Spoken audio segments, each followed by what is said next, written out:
For those of you who are new, Samantha Batko. I'm a researcher here at the Urban Institute and one of the co-leads of the Housing Justice Hub. We have a great panel for you today.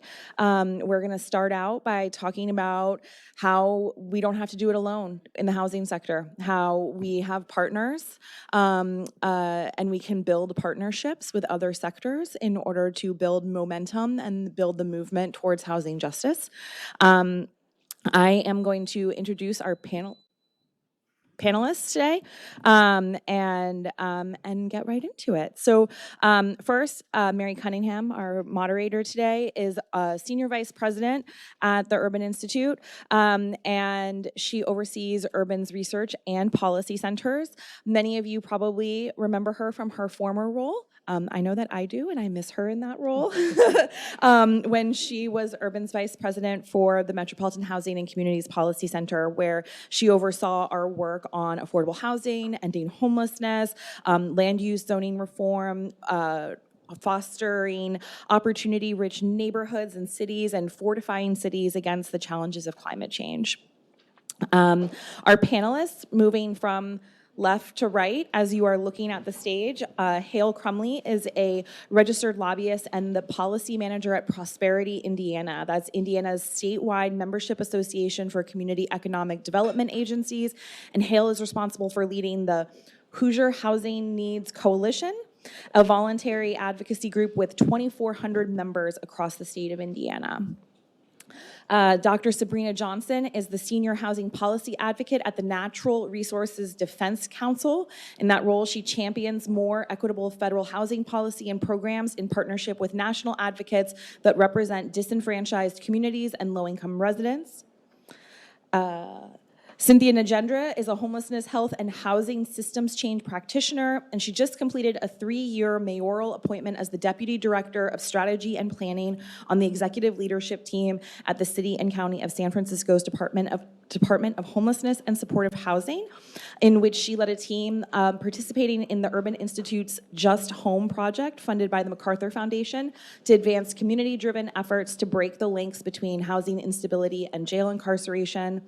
And Chantel Wilkinson leads the Opportunity Starts at Home campaign, founded by the National Low-Income Housing Coalition, the Center on Budget and Policy Priorities, Children's Health Watch, and the National Alliance on Homelessness. The campaign is a housing justice movement with multi-sector stakeholders to generate widespread support for federal policies that correct longstanding racial inequities and economic injustices. And with that, I will turn it over to our panel. Great, thanks, Sam. I want to say good morning to everyone. I want to say happy Friday. Thanks for being here with us on a Friday, both to the people who are in the room, also the people who are joining us online. It's nice to see you all today and to be celebrating the end of the week with you this morning. We have a great panel, lots of wonderful women here joining me. I'm really excited about our conversation today. As Sam said in her intro, we don't have to do this work alone.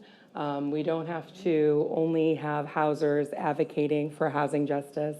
We have lots of partners from other sectors who care already about housing or should care about housing. So I wanted to start off the conversation today, and I'm going to start with Chantel. And I can see everyone as long as I'm leaning over, so I hope that's okay. I wanted just to start by asking, let's start with why is it so important to bring people from other sectors into housing advocacy and into this work? Thank you, Mary, and good morning. I echo everything that Mary said. It's been such a great program so far. And why is it important? First of all, it's critically important to have non-housing partners in this work. One thing that we identified is that it really enriches our content, enhances our cause, because then we have a diversity in the ways that we can speak about the housing issue. One way in which we do that is with fact sheets on our website. So we have a number of fact sheets where we look at housing and education, housing and health, housing and environment, as our NRDC partners helped us in crafting that fact sheet. And what it does is that it compiles the substantial research that's already out there that helps us to build a better case in advocacy and in changing the narrative around housing as well. It also helps us to pique the interests of policymakers in a very different way.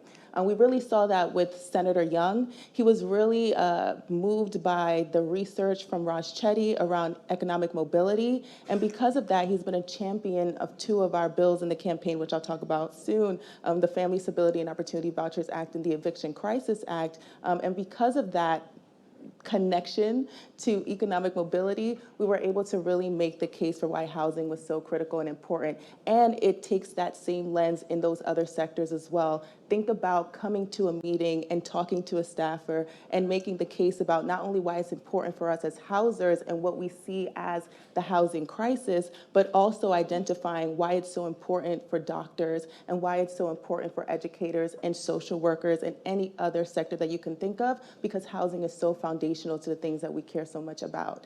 So I'll pause there for others, but yeah. Cynthia, you have, we can absolutely clap and clap. Cynthia, you have on this panel, you have a unique lens, which is the practitioner lens that you're bringing to this.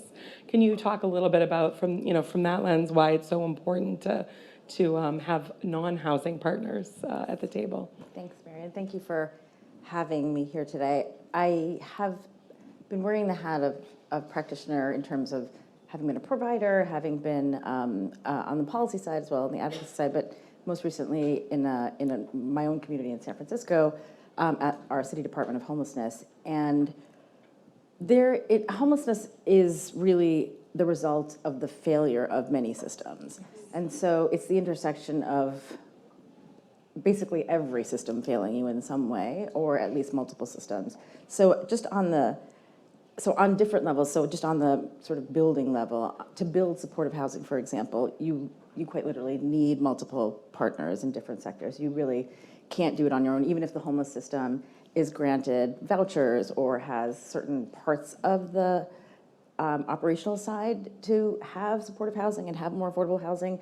We really need private sector lenders, public sector lenders, and a lot of other kinds of partners to make that building just actually happen and be materially there for people experiencing homelessness. And then on the sort of individual level, as I said before, because so many different systems have failed a person, it usually is not just the homeless system that can make a person whole. I mean, the homeless system is equipped to really be an emergency response system in which we sort of think of ourselves as the emergency room, but one without sort of a whole hospital behind us, right? So if someone comes in, no matter what they're coming in with, we really want to be responsive, triage people, and get them into some stability.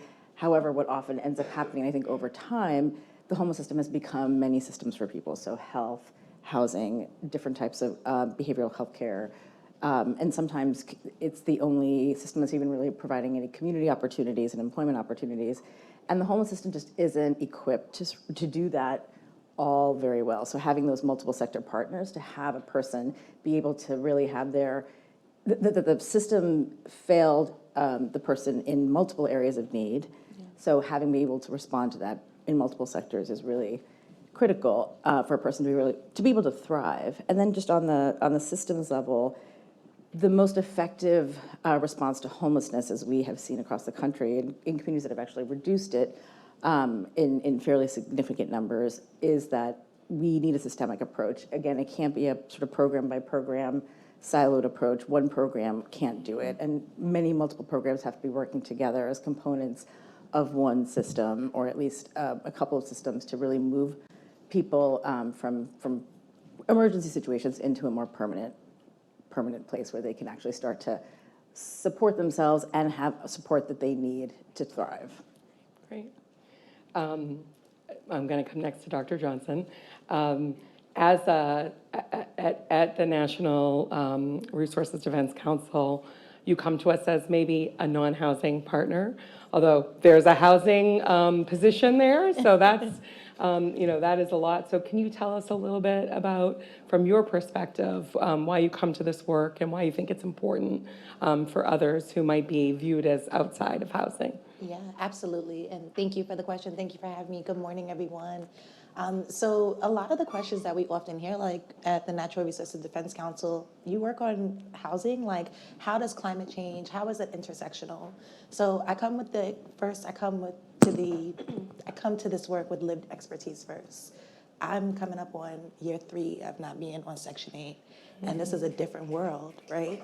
And even with the resources that I needed when I had those experiences, it's directly relatable to the storytelling, to the narrative of what our frontline partners are experiencing. So that's my lens first in terms of advocacy and policy, because we understand that we can co-create safe, healthy, and affordable and resilient policies in partnership with communities by listening to their stories and their lived expertise. Specifically at NRDC, there are multiple advocates that we intersect housing, whether it's our adaptation team, whether it's our power sector, transportation. People are deserving of to have policy-making decisions in their homes that make them feel safe, that they can thrive in. Like health, wealth, and well-being is pertinent for stability and security. And when we think about climate change, we understand that climate change is here, it's real, everyone is impacted. Poor Black and brown folks are disproportionately impacted due to systemic racism, poor policy-making decisions. So looking at it from a holistic lens is so critical in the way that we champion for climate change. And one thing that I continue to say, that housing justice and climate justice are intersectional and both essential in advancing racial justice. And when we understand the lived experiences of the communities that we're serving, we're able to take a step back and stop trying to be in the driver's seat. It's always redirected to our partners and what are the best values and resources that they need. So that lens has been extremely instrumental in just how we're navigating our housing justice work at NRDC and how we're connecting with partners like at the National Low Income Housing Coalition that reflect the values and the contributions that are needed to really dismantle white supremacist values that have caused us harm. Climate change isn't going anywhere, but housing is directly related. As the housing crisis worsens, the climate crisis worsens. So we have to make sure that our people are safe and secure. Great. So Hale, you come to us from Prosperity, Indiana, a state-level coalition. Can you talk to us a little bit about sort of a multi-sector, state-level approach and why it's important to include non-housing partners in your housing work? Yeah, absolutely. So the hard thing about going last in a panel like this is that you have to think of something new to add to what everyone else has already said. I've been there, so it's no pressure. You can just underline things that people have said as well. Absolutely. And I'll just leave a standing, I agree with what she, and she said. So just, keep that in mind. But at the state level in particular, I think something unique and important about this is that we need the fight for affordable housing and renter protections and housing justice in general to grow because the problem is growing. And, I think this is going to become one of the biggest challenges that we face in the next decade if we don't start doing something soon. A lot of things, actually. And so we really need to have as many voices as possible there in the conversation with us, not only because they have new perspectives that are valuable to add to the conversation, and I can talk a little bit more about that later, but also because we need the help. It's important to have as many people as possible because it's impactful, because the perspectives that they add, but because we need as many people as possible, bottom line. Because it's getting quite dire for people. For a lot of us, this is our job, and it's easy to start viewing it as a job, but it's people's lives, and it's really very serious. Yeah, the bigger tent will win the day. Yeah. Chantel, I'm going to come to you, and I wanted you to speak a little bit, because I hinted at this, you got a little bit in your first answer, but I wanted you to talk a little bit about what it's been like to build the campaign in the past 6 years, and just tell us a little bit more about the campaign. Yes, happy to. So Opportunity Starts at Home launched in 2018, and it really is a collaboration with our founding groups, the National Low Income Housing Coalition, the National Alliance to End Homelessness, the Center on Budget and Policy Priorities, and Children's Health Watch. And so those four groups coming together with really addressing what we were seeing at the time, which was one, that as housers, we really couldn't do this work alone anymore. The housing crisis just reached enormous heights, and we really needed partnership in this way. But also that our partners were recognizing and understanding that they needed to make housing a pillar in the work that they do too. That housing was not this nice to have thing, that it really was a need to have. And if they wanted to achieve their own goals and priorities, they would have to address housing in their own goals and priorities as well. And so with that being where we were at the time in 2018, it just made sense to build a coalition that didn't have housers at the lead of it, but had non-housing groups as our lead. And over this time period, we've been able to build a campaign of over 130 national organizations in several ways. We have a steering committee, NRDC sits on that steering committee, as well as other groups such as NAACP, the Food Research and Action Center, Children's Defense Fund, Unidos US, Just Leadership USA, the LGBTQ Task Force, National Women's Law Center. So a number of different organizations that, as you see, are not bread and butter housing organizations, but they are very much housing champions in this campaign. We also have a roundtable of organizations that we really give flexible entry points for our groups, because we know that capacity is an issue as well. And so for us to bridge that gap and to really meet members where they are in the process, we have a roundtable that just invites groups to engage with us in a cross-sector way. And we hope that as we continue to engage with them, that we could build capacity in a way that leads to housing advocacy. And so you'll have some groups on our roundtable that can participate in our policy agenda and advance our policies in a lot of ways. And then you have some groups that are also doing really great work in shifting the narrative by doing an article with us, or a podcast episode, or some social media campaign, or inviting us to speak at their events. All these things really help us to push our agenda in some way. And so it's really our big table and our big invitation for groups to collaborate, and our hub to really break down the sector silos that we see across every sector. And so trying to build that community in that way as well. And so with that, we really have seen such a transformation over the years. Like starting in 2018, it was really just this great idea, and there was so much momentum in terms of the groups that we would have engaging with us and wanting to be a part of the campaign.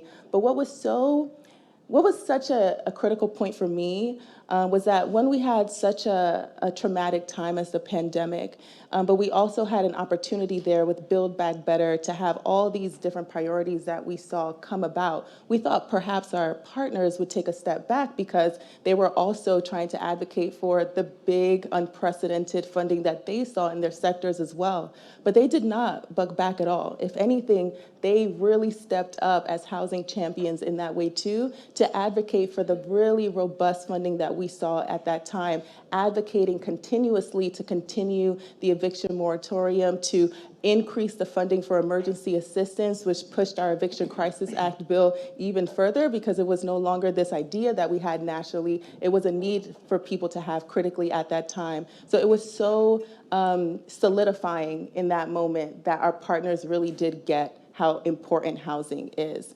And so in building those cross-sector partnerships throughout the years, I think it's several things that we keep in mind too, that the research is there. So if there's interest in building those partnerships, come equipped with the research. It is there, where we have incredible stats that just show the importance of housing in so many sectors. Being able to humble ourselves when it comes to the different language that we have across the sectors. So there's a need to be patient there and to humble ourselves when we're talking to our partners and trying to understand the way that they communicate to their networks and how we can bridge that gap so that we can also bring our housing groups along as well. And then there's entry points that you want to think of too, such as what we do with our roundtable, so that we can make sure that people can participate in their capacity level, because it's something that we need to be thinking about. And just overall, I think just having the space to collaborate with other partners in this way just brings about so many different creative ideas, and really having the patience and the openness to collaborate in that way, and willingness to maybe even extend a little bit more of your capacity to make sure that what we do really extends forward in a transformational way. Great. I love that. We can clap after every single comment for sure. Cynthia, I'm going to come to you next. I want to talk a little bit. We're at the Housing Justice Summit, this is a two-part question. How is housing justice a vehicle to ending systemic racism?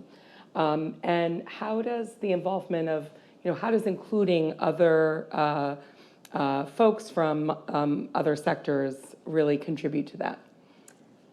That's a great question. And also, I think that this is the advantage of being first in answering this is that I think that this is a question that really we can probably build on in multiple ways, but we'll probably have common themes.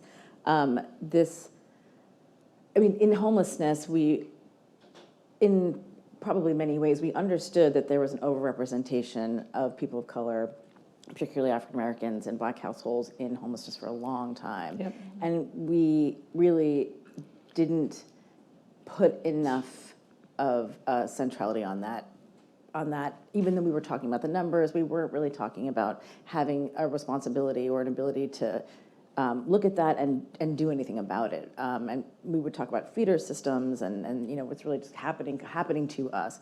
And I think over the last several years, because of a lot of great people in this room, many leaders who've been working on racial justice for a long time and had been sort of really saying, we really need to look at not only these feeder systems, but what are we doing in our own homeless system and programs? Are we maintaining, sustaining, or even perpetuating inequity especially on a racial justice level, but and many other inequities that can happen to a person because of systems? And I think that really helped, at least on a more sort of national level that has now trickled down into the local level, made us sort of make racial justice a central goal, and something we should be not just evaluating the system for, but understanding how do we not perpetuate harms, and then is there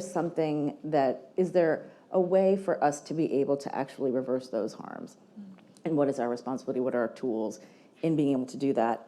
And I think particularly with racial justice and system partners, I think the homeless system, I know there's a lot of folks in the room and who are in similar positions or have worn this hat before, that, we are somewhat behind other systems in some ways in this conversation, at least, as a sector, and in some ways we're ahead of others, right? So you're having multiple conversations about this with various sectors, and I think one of the challenges is just assuming that everyone is at the same place as you, being worried that you're, just sort of not using the language correctly, or that you're speaking a different language.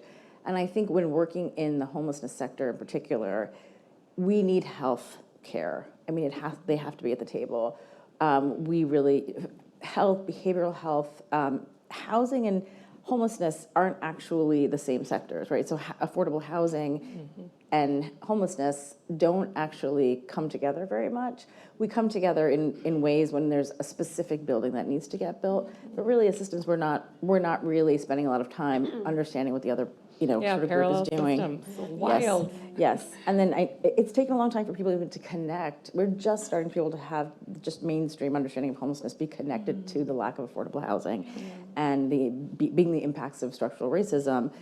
And we don't have a common language, and that's okay. In fact, it almost makes it easier to speak plainly about it. And so the more sort of terms of art we have, I think it can make it complicated to work with other partners. People can be intimidated, to say the wrong thing. Or, in California, we have a Medicaid expansion program called CalAIM, and it's given us the ability to use Medicaid dollars for a lot of housing services, which is, we've been wanting to do that for decades. And so it's very exciting, but that means we're now sitting down with our health plan partners, so big insurance companies, local health plans, and that means that we are trying to have conversations about, well, we're going to reimburse for various services that we've been doing before. How do we do that in a way that is sort of keeps the integrity of what we've been trying to do in the homeless system, which is not perfect and has a long way to go also, but how do we translate that? And so we have two systems that are saying, we'll do it our way. Like take the healthcare system is saying, we want to do everything fee for service. In other words, take a lot of data from people and ask them multiple questions that they have already probably been asked many times, and then not necessarily even give them something after you've asked them all those questions. And in the homeless system, we have certainly done that. We still do that. We're trying to decrease how much we are traumatizing people with those questions, asking them the same questions. And if we're not going to use that information to give you something, then we shouldn't ask it, right? And so we've had this back and forth about, it's not so much just about the data collection or having more staff. There's a trauma piece of it. There's there's sort of certain people get asked certain questions, certain people don't feel as comfortable giving information. So how we have those conversations is, you really have to have a relationship before you can have those conversations, and it's not like a first meeting kind of talk. And so the relationship building piece, and I know we might touch on that later, is it feels very critical. And healthcare companies are often for-profit companies, and that's also a very different bottom line that we're talking about. So that's just an example of how that might come across because we don't want to create more inequities because we're working with another system that would compound the issue. The other thing I think is what we're realizing is in the project that you contextualized that I'm working on now, which is a MacArthur Foundation funded long initiative called the Safety and Justice Challenge. There's a component of it now called Just Home that's focused on breaking the link between being justice involved and experiencing homelessness. And in San Francisco, we're really trying to focus on reducing racial disparities of people in both populations. One of the things that we are seeing in trying to there's a program reinvestment loan that MacArthur gives. The Urban Institute is helping us as well. And that loan helps the building get built. And it's a 10-year loan with a low interest rate for the MacArthur Foundation. So we need lenders at the table. We need the Medicaid providers at the table to get reimbursable services. We need the city departments for vouchers, et cetera. And usually we're not doing tax credits and all that, so it's a little less complicated. But what I'm finding, I might have some of my team here who really works on it, what we're finding is that even though we have this target population, and we had said we wanted to make sure that this is a building that actually gets owned by a community provider from a community that's been marginalized, historically disinvested in, and is really segregated and has been generationally redlined, that community should own the asset. The city should own the asset, the community and a Black-led nonprofit should really have that asset and be able to draw on the equity of that asset. Apparently that hasn't really been done before in San Francisco in this way. So we're finding that even though we've picked a target population that is, going to help sort of make things more equitable, we hope, the problem is that a lot of the processes along the way are extremely inequitable. Mm-hmm. And we are, so lending processes, things like as simple as like passing on admin fees to the nonprofit, a lot of debt products, having things that are essentially creating more of a debt burden on the nonprofit that is already never going to make money on this deal, right?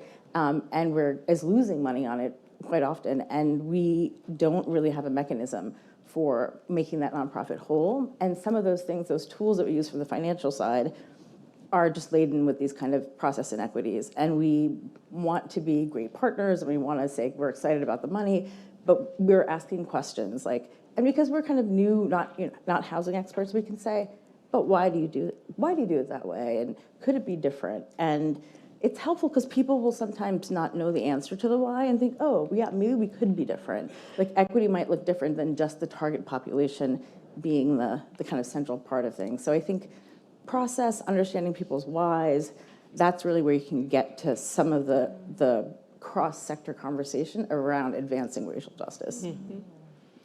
Mm-hmm. Dr. Johnson, I want to, the climate space is not, is with a lot of familiarity around systemic racism, environmental racism, has been a real harm that has been inflicted on many communities, Black and brown.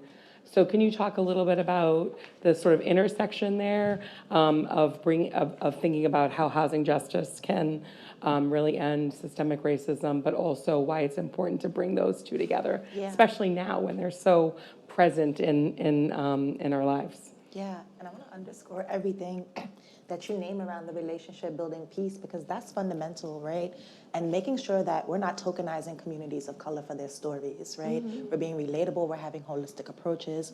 We consider environmental racism, like we have to address root causes of issues. That's a lot of the challenges in our poor policy making decisions. We're just trying to gloss over the root causes, the environmental injustices, but no, people have had disproportionate harms and generational trauma that has been, passed down to this current generation. It's a lot of inequitable practices that are occurring. We're seeing the impacts of like health disparities through climate.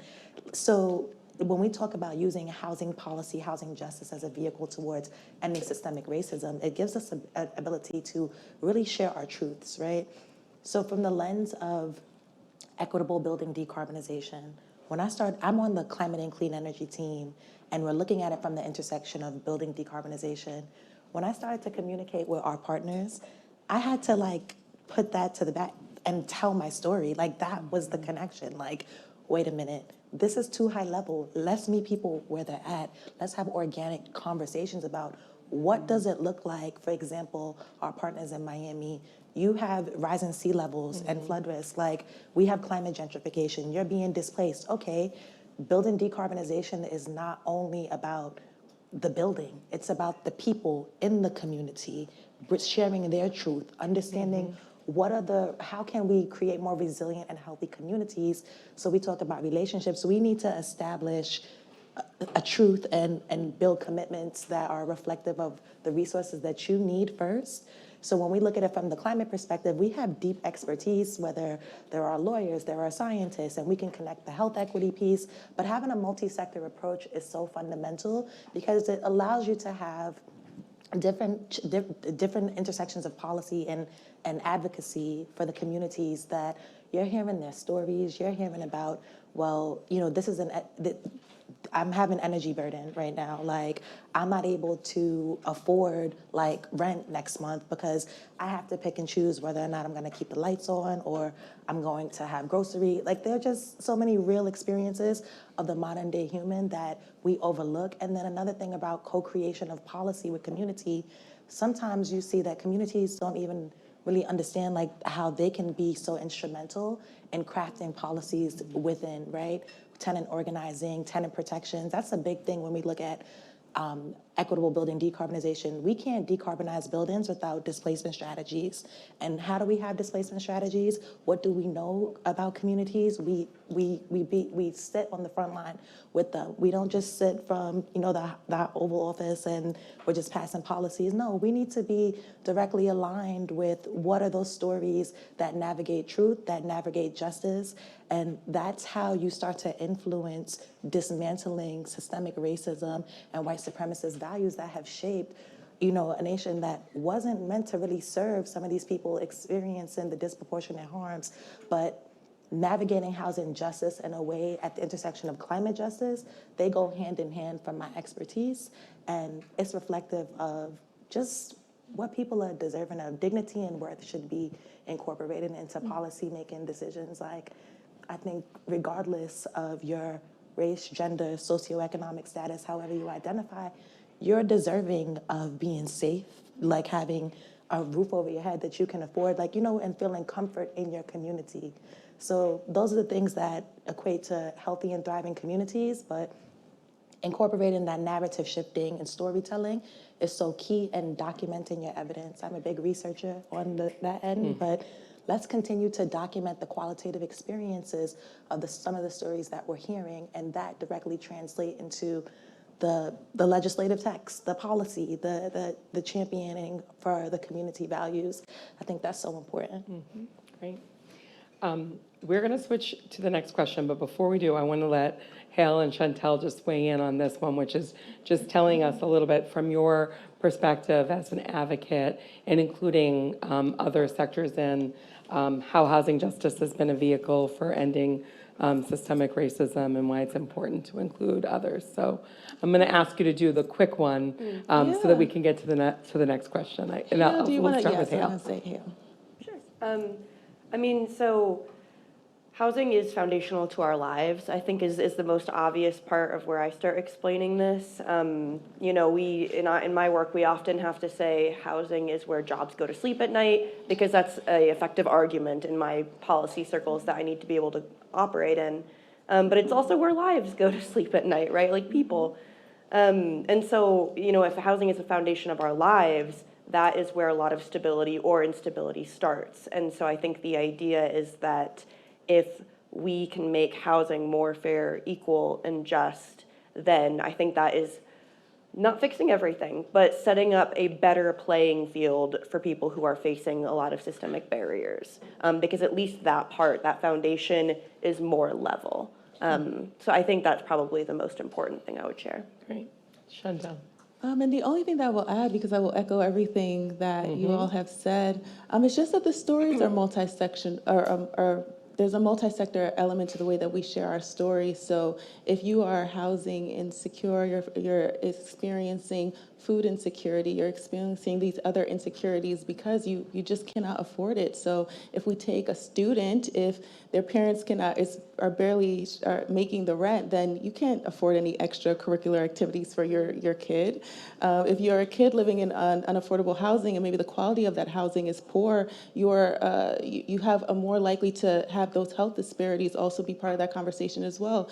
Asthma could be a condition that is associated to housing quality, and if you have asthma because of poor housing quality, then how are you expected to truly show up in the classroom in a way that's alert and present? If you're bouncing from school to school, the curriculum changes. So again, having to be in a certain space in terms of your academics, but you can't keep up with the curriculum because it's always changing because where you live is always changing. So the ways in which we tell our stories are multi-sector, and it's inherently so. And so with that being the case, it just makes so much sense that we partner in a multi-sector way in order to address the issues that we see. So we're talking a lot about partnerships, and I'm going to come to you first this time, Hale. I like to give people a little bit of a warning that I'm coming to them first. You know, authentic relationships are really a big part of this work, right? We can't have a transactional, multi-sector approach. It has to be about really building strong, authentic relationships. And I know all of you have done that in your work, and I wonder if you could just tell me what you think is really important to building those relationships. So first to you, Hale. Awesome. So my organization, Prosperity Indiana, is the Indiana state lead in the Opportunity Starts at Home campaign. Thank you. We love doing it. But in that role, when I first came to my role, actually, they had already been in the campaign, and they relied really heavily to do campaign work on doing broad educational activities, which is great, but I think they had this perspective of build it and they will come. If we present ourselves as an obvious and open housing partner, people will jump right into the movement and it'll be super productive. And I do think we made some really great partners that way. But I think it's also important for us to acknowledge, possibly the most important thing to acknowledge when working with multi-sector partners, is that they have another mission, personal and organizational, that is not 100% housing justice usually. That's why they're multi-sector, right? And I think we just have to sit with that for a second and remember that there may be overlap between our missions and they may care about our goals, housing justice. It's probably important to them or we wouldn't even be talking. But it's not 100% their mission like it is ours. It's not 100% their job like it is ours. And being able to keep that in mind, I think, sets a more appropriate tone. We can't just, hold one webinar and expect people to jump right in and feel engaged and feel comfortable and make that their new top priority, even if it is really, really important and even if they know that.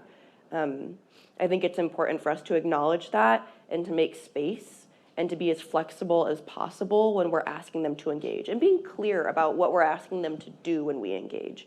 I think when we're talking to other housing justice advocates, we start using this really nebulous language, just like words like collaboration and synergy and all of that. And that's not really helpful to somebody who's not in this space all the time and doesn't have all the background context that you're referencing.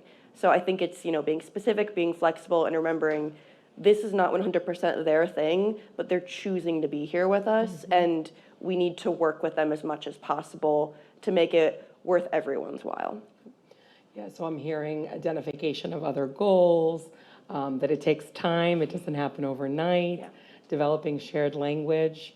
Dr. Johnson, do you want to add more to what it takes to build authentic relationships? Yeah, and definitely echo everything that Hale named.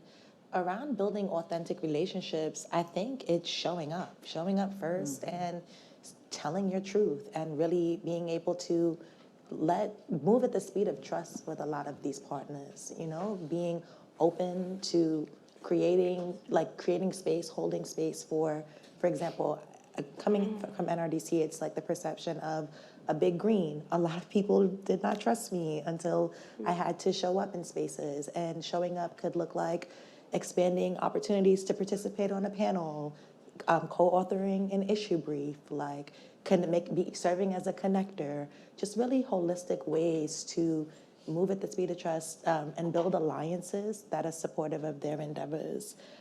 I think that's useful. Great. Cynthia, do you want to add? A little bit, building on a lot of what has been said, but in particular, Dr. Johnson had, in the last couple of answers, just kind of talked about the shared experience of, of how you show up, as you just said, and also just understanding people's, even if someone's not from your system, or as someone, you're a client or a person being served, that there are other experiences that come to bear, and really just looking at people as whole people.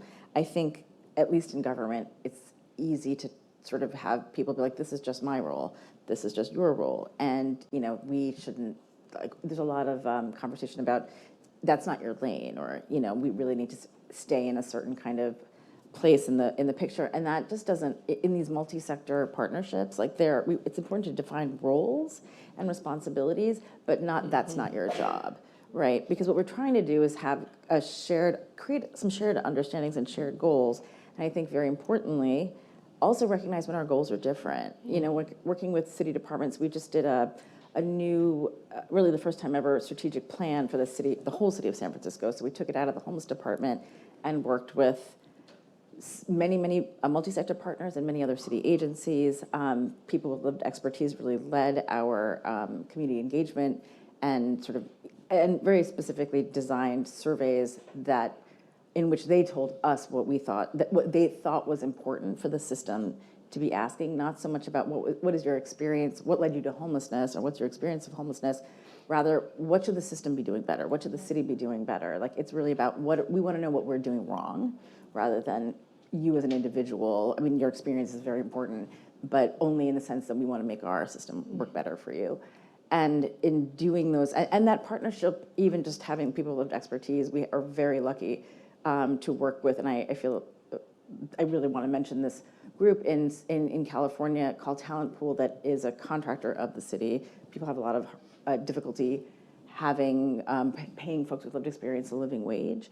And we were able to do it through a consulting contract with the city, and have an organization that is really robust in supporting people, coaching people, really making sure that those relationships, that we're in right relationship with the people that we're serving, and that we're able to kind of then have relationships across the community. That's not, the power dynamic is there, we're the funder of the government, but it feels like having folks who are intermediaries brokering trust in those relationships helps us really understand people's needs better. Also, I wanted to say just about empathy. When we sort of see people as people, even when you go out to lunch with somebody, they become not just a person who works at the Department of Public Health. They become a person. Even if you don't love that person, they're a person, and that they're kids, going to camp or whatever is happening. And I think, at least for me, I've said this a bunch, and I'm looking at my colleagues here because they probably hear me say this a lot, which is I think that the way that we do the work is at least as important as, if not more important as, the work itself, right? The nuts and the bolts and getting things done. And it is really about how we treat each other. And I actually think like that modeling of how we want to treat each other, even at every level, whether it's the interaction like with a service provider or if it's the interaction with, you know, like a city leader or a totally different sector partner, those, hopefully that's sort of modeling how, and that there's a ripple effect of how you can see each other, even if we have very different ideas and we might not come together. That doesn't mean we can't sort of have a relationship with people. And that empathy, I think, then translates into being able to have a shared understanding. I wanted to put a plug in for the Opportunity Starts at Home. I was at the National Alliance on Homelessness when it was started. It's amazing how much it has grown, but the communication materials on every sector that they have on the website for Opportunity Starts at Home are fantastic. It really helps you understand the whys of other sector partners so that you can come into a conversation with a little bit of homework and just understand why something has, you know, really what's the intention behind why no one is doing something just to be mean. You know, like some people are, you know, they might not always know the why, but at least when you start talking about, well, just want to hear why you come at this way, and not in a, not in sort of an, in a way that makes people feel defensive, but so that when there is a problem, you can come back to that why and say like, oh, I understand why you're acting this way or why you need this thing. Maybe I can help you with this thing because I understand it and it's not really about us. So that, you know, all of those things I think lead to understanding people's whys and actually problem solving. Yeah, I love that. I love that you brought up empathy, and also I do think that you know, moving beyond the transaction and really connecting as people to people. You know, why are we all here? Why are we all doing this work? Is everyone has a different motivation, and connecting with that motivation, but also connecting with, you know, what happens beyond this work as well is really critical. Chantal, I'm going to give you the last word on this authentic relationships question. But before I come to you, I want to invite, we're going to go to questions from our audience. So I want to invite folks online to submit questions. It's going to pop up on this magical iPad, and also give folks a chance in the room to also think about the questions that you have for this great panel. Chantal. And Cynthia, you teed up what I was going to say, which is just an extension of empathy, which is consideration. In leading this campaign, I think it's critically important for me to consider my partner. So what that looks like in the one-on-one relationship that extends to the community relationship that you're trying to build is that I think about Sabrina's workload. Am I sending her 20 emails this week? No, you know, because Sabrina also has a workload too, and Sabrina is extinguishing fires in the environmental space as well. So how can I be as effective as a partner and also consider what Sabrina may need to do something maybe that we need a time crunch to do, or thinking about, well, can we delay it? Is there a way that I can put this into one email and just kind of say, these are the priority items and this is not, or you can't meet then? Okay, cool, so let's be more flexible. But it's considering our partners, because we want you to show up in the ways that you can and maximize those spaces where you can show up for us. And that means that it takes a level of not throwing away what it also means to be human at the end of the day. Because sometimes we show up in the workplace and we forget what it is to mean to just build community outside of your workspace.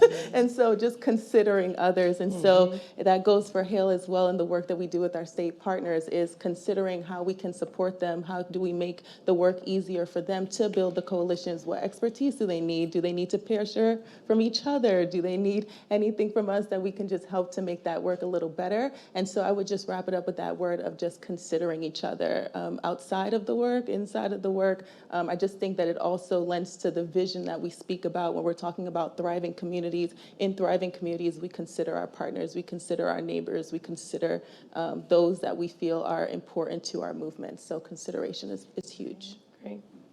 Okay, we're going to open it up for questions. And do we have someone with a mic? Is that Donovan? Yes, great. Okay, any questions from the audience? I have an online, I can go online first if you want to.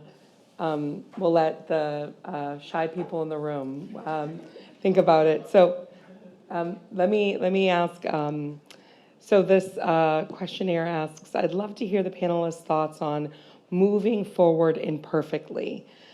In research-heavy spaces, there's a tendency to want to know everything or have everything figured out before moving forward. But people who are experiencing homelessness need homes now. How do we find a balance between informed decisions? At the Urban Institute, we love evidence-based decisions, but how do we find that balance between really making informed decisions and fast decisions? And I'm going to ask you all to, who wants to answer this question? A couple of you. Anyone want to start? I can speak to Yeah. that a bit. So there are a lot of grant programs that come down the pipeline, but what I hear from our community partners, they're not necessarily, the funds are not getting deployed into the hands of the community. They're going to the same funders. They don't have the direct connections and the access. So when it talks about a sense of urgency, I think from a research perspective, some of the conversations that I've been a part of are like really evaluating the effectiveness of these grant-making programs and who has access to what. For example, the Green and Resilient Retrofit Program, last year, before we had the cycle of awards, I started to hear from partners like, what is this? Am I eligible? What does this mean? So then my social justice hat, my organizer hat is like, I need to create easily digestible content. And now I'm at NRDC. Okay, I have this platform. I have this access. I can coordinate a briefing with our HUD allies and facilitate a conversations where community and agencies can be in partnership. With the results and understanding like some of the questions, like to have that shared space, it really gives me like an opportunity to assess like what is a sense of urgency in assessing and evaluating program designs and effectiveness, and what is something that we need to be petitioning for, like what coalitions do we need to be a part of. There are many different pathways to advance policy solutions that reflect, I keep going back to like reflecting the values of and resources communities need, but from a research, like I understand like the documenting, the evidence, but when we incorporate that lived expertise and building a holistic approach and those conversations with our communities, we have a general idea of what someone is experiencing that needs to have a quick turnaround versus something that we can project manage and plan in partnership and collaborate through coalition building or being a connector, as I had mentioned before. But there are different pathways. I think it really goes back to the relationships that you have, and do communities trust you to really tell you their business, tell you what they're experiencing, what they need help with. And for me, I'm the type of advocate, once I understand like, what are your needs? I want to get to work, and I want to work with you and do my best to help advance, a process that is supportive to your livelihood. That's where my mind goes. I want to underline one of the things that you said, which is lived experiences data. So can I get some staffs here? Come on. For sure, we need to go to people and hear their stories for sure, and their direct experience. Do we have a question from, oh, there we go, great. Could you just introduce yourself as well? Good morning, everyone. My name is Deborah, and I'm from New York. I thank you for this panel. It's been an array of information. I'm with Community Land Trust in El Barrio. You mentioned about the importance of the community getting involved. I had the experience in going somewhere to a college where they excluded the community, and they said that none of the community came out, nor did any of the nonprofits. And I was very angry because if community doesn't know anything, they can't be at the table. That's right. Yes. We need to have the community at the table. How important it is. You mentioned empathy. Please explain that to me with empathy and getting the language and why it's important to get out into our communities. And maybe you can say a little, building on that, maybe you could say a little bit about how to get community to come out, because it doesn't, it takes both invitation, but also building. I won't answer the question for you. Cynthia, you start for us. Thank you. That is a great question that I feel like we could have a whole session on. I think that in terms of engaging community, one of the things you have to be able to do is admit when you have done harm. That, it sounds simple, but I know for some folks it's very difficult to do, not even just because it's personally difficult, but because they're worried about getting in trouble in their job or speaking out of their sort of level and having someone above them say, you can't, admit those things. I certainly felt, I've worked in nonprofits most of my career, and going into institutions and government, that was an initial sort of fear I had, honestly, like, can I say this, can I not say this? And I started to realize, that actually the more important thing is building the trust, building the trust with, most importantly, with people receiving services and people in our communities who are doing the work. And if we don't have that, it's very difficult to kind of go out to other partners. And the ability to just say, yes, we have caused harm, and we didn't know as much. We know we want to do better. We know we have better research. We have people with expertise at the table with us, and we really need to be able to, we know trust will take time, and you might never trust us, and that is valid and understandable, and we can't expect that. That's something that will take time, but we can be urgent about the right things. So, let's be urgent about getting people off the street, because that's life or death situation.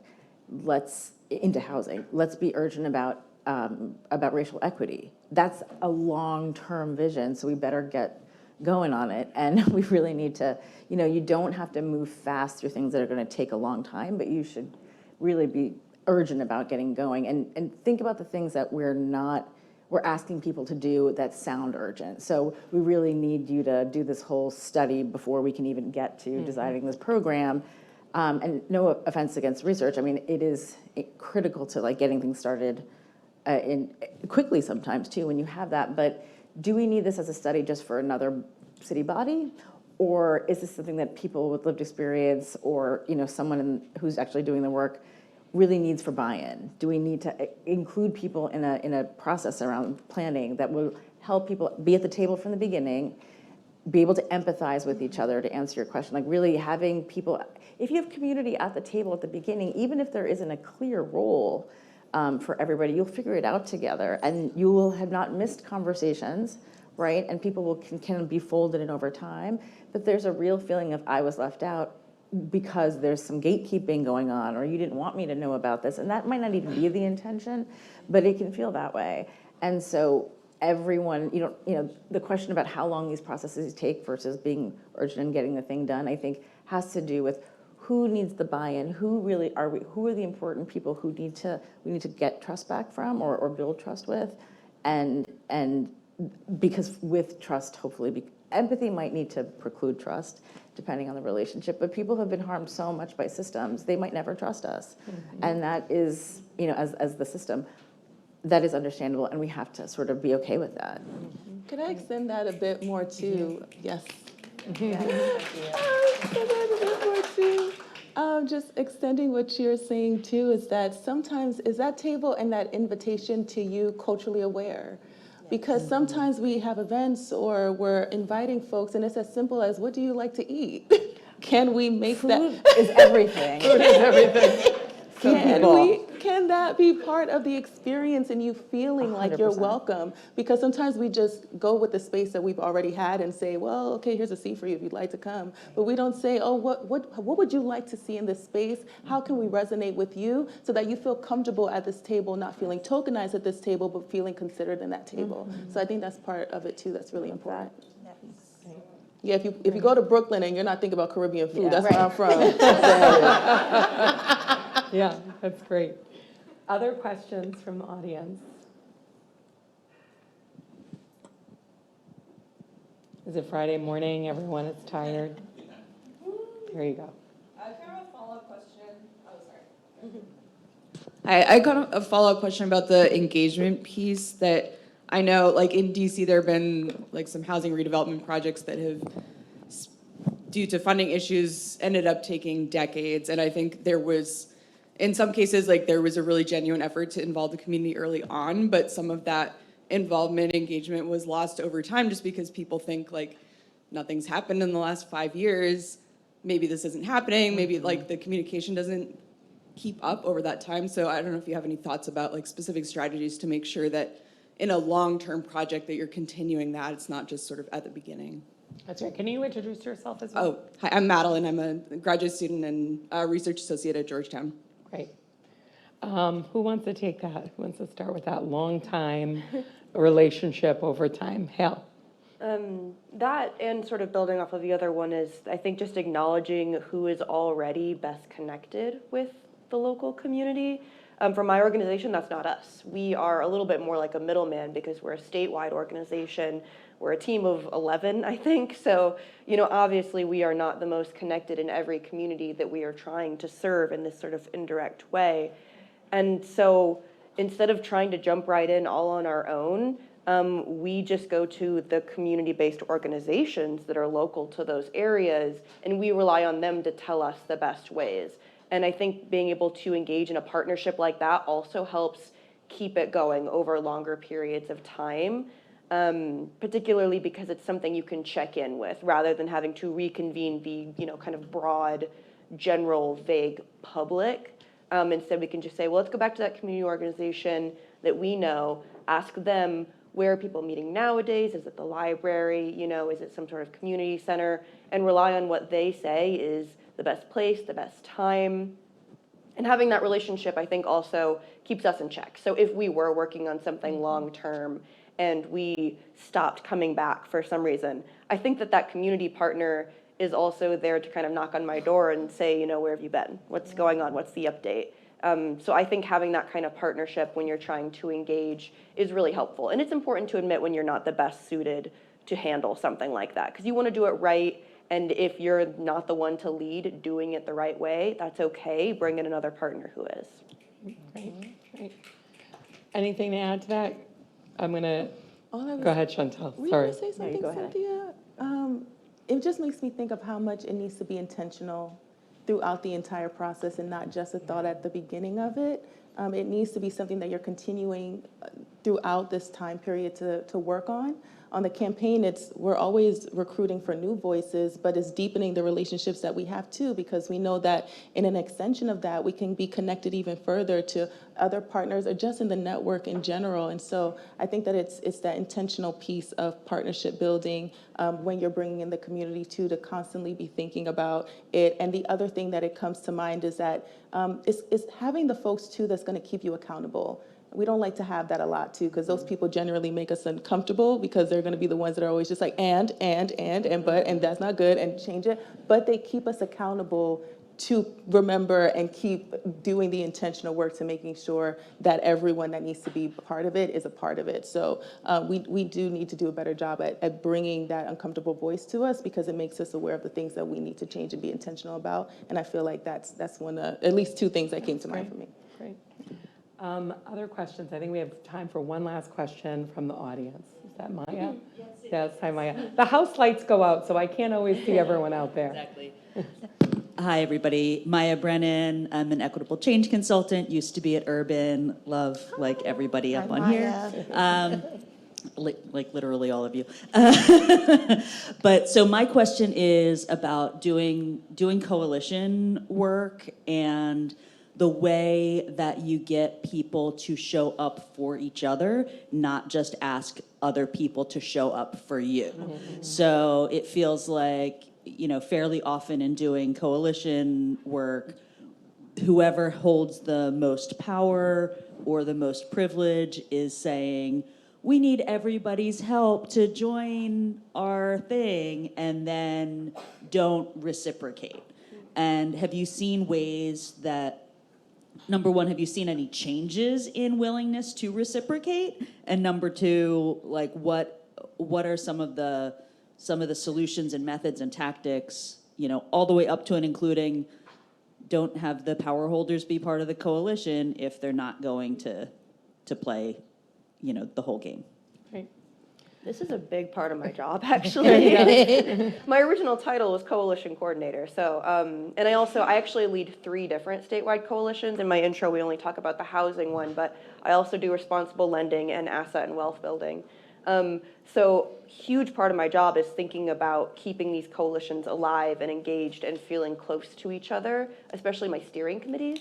So lots of strategies are very important. I think the first one is you just setting the tone and being like the most intentional, even if it's almost like to the point where it's like aggressive.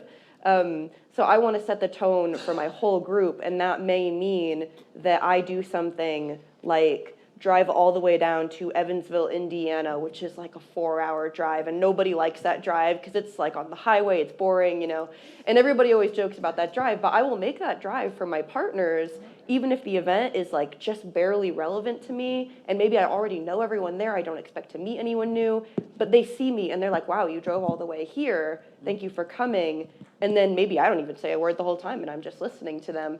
It's just trying really, really hard to demonstrate it, even if you feel like you're almost trying too hard, because I do think people take notice of that, and it almost inspires sort of the copying of that. So I think that's one thing.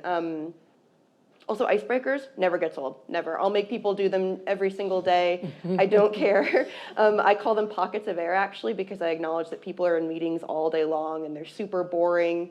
So I'm trying to always get them to realize something new about each other. And I've noticed that because I make them do it every single time, they're starting to reference when they talk to each other about that. They're like, oh, and yeah, your kid's going to Colorado University. That's so exciting. We're starting a project that is like very similar to one they have going on there.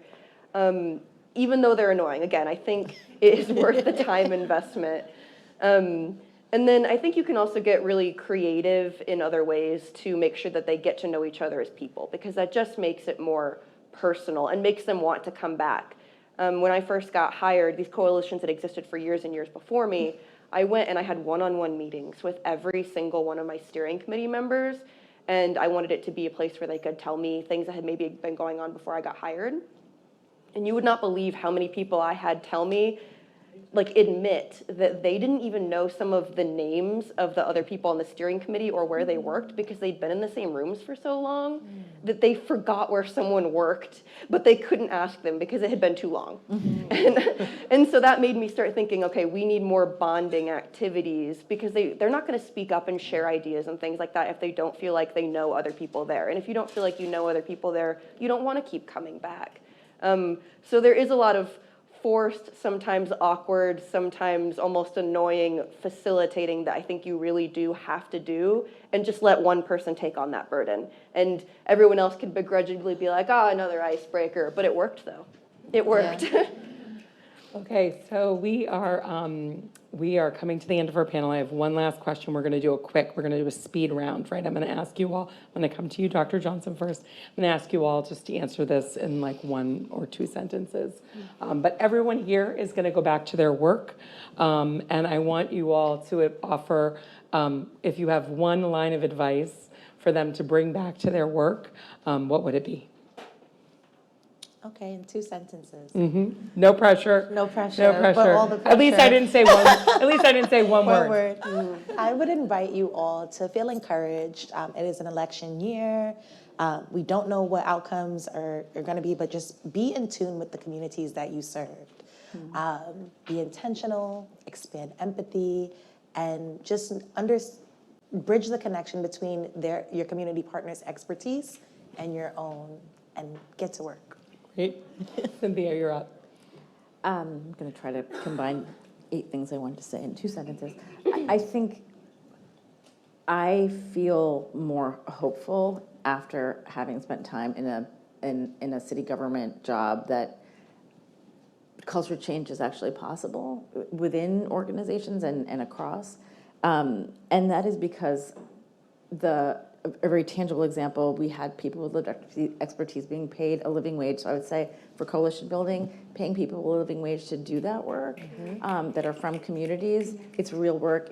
And people's time is as valuable as all of our time. And that can really help engender trust there, that we actually care about the people doing the intermediary messaging work, and also having each other in each other's spaces. So if people are, we have folks who are facilitating our staff meetings that are from programs or participants. They get to actually have empathy for the city staff in a way that I don't think really happened before. And when they're in the room with us, sometimes they say, we're hearing, you guys are doing well. you did this well. This was not great, but this was good. And we spend time in other people's spaces, even when it's not about us. Show up for stuff. So that kind of trust and building solidarity in some way, even when you're not on the same side, I really have seen that culture change can really happen. Great, Chantel. So I would say if it's solutions-based, definitely think about, like you said, Sabrina, this is an election year, but also think about the solutions that you can push. So for us, it's Eviction Crisis Act and the Family Stability and Opportunity Vouchers Act, which I will plug here. But really the last thing I would say is just that if this work isn't personal for you, make it personal. Good advice. Yeah. Hale. Don't rule anyone out as a potential partner. You don't have to be a housing expert to engage in housing justice. That's something I tell a lot of my partners.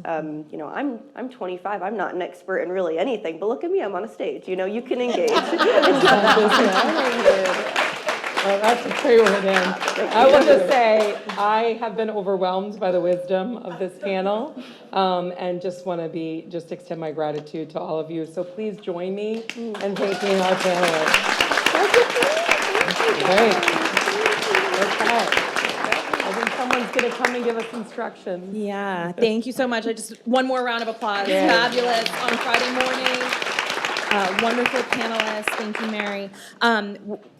We had so much to say. We're a little bit over, so I'm going to shuffle everybody off to our breakout sessions. Upstairs, we have improving places and spaces and scoring the state of housing justice. And down on this floor, we have the role of philanthropy in housing justice. So thank you again to our panel. Thank you to all for being here, and we will reconvene in here at lunch.